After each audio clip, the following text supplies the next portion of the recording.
បាទគ្រប់ញាសួរបងប្អូនបាទថ្ងៃនេះទី24បាទខែ7ឆ្នាំ2026នេះជាសកម្មភាពនៃការស្ទូងកូនកស៊ូបាទតបយើងច្រកដីឲ្យលាក់ថងហាប់បិទជើងឲ្យស្អាតបាតចឹងហើយគឺយើងស្ទូងកូនកស៊ូហើយកូនកស៊ូនេះពីថ្ងៃដាក់គ្រាប់មកបាទពីថ្ងៃដាក់គ្រាប់មកដល់ថ្ងៃនេះគឺយើងរាប់ថា15ថ្ងៃហើយបាទ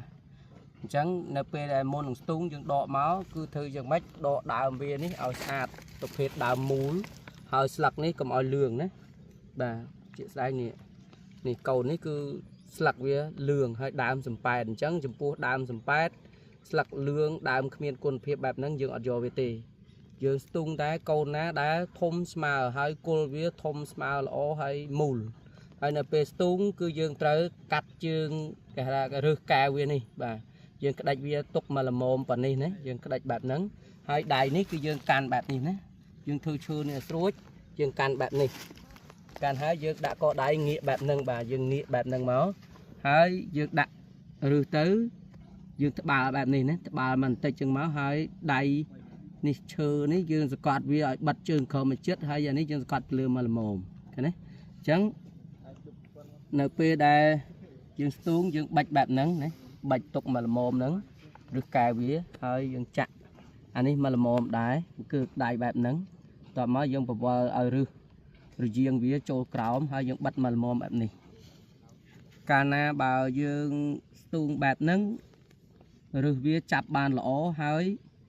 វាអត់លំបាកក្នុងការជួសខូចខាតទេអញ្ចឹងស្ទូងកូនកស៊ូត្រូវការដកកូនឲ្យប្រហាក់ប្រហែលគ្នា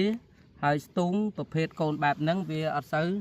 លំបាកក្នុងការថែទាំបាទបើស្ទូងកូនធំវាអាចប្រឈមនឹងងាប់ទៅវិញច្រើនអញ្ចឹងទេអានេះគេហៅថាប្រភេទកូនអង្តែនណា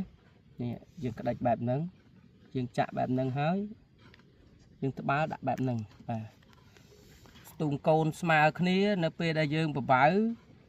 គឺអាចបបៅបានភាគរយច្រើនហើយកាលណាស្ទូងកូនតូចធំមិនស្មើគ្នាទៀបខ្លីគេហៅថាទៀបពោះទៀបខ្ពស់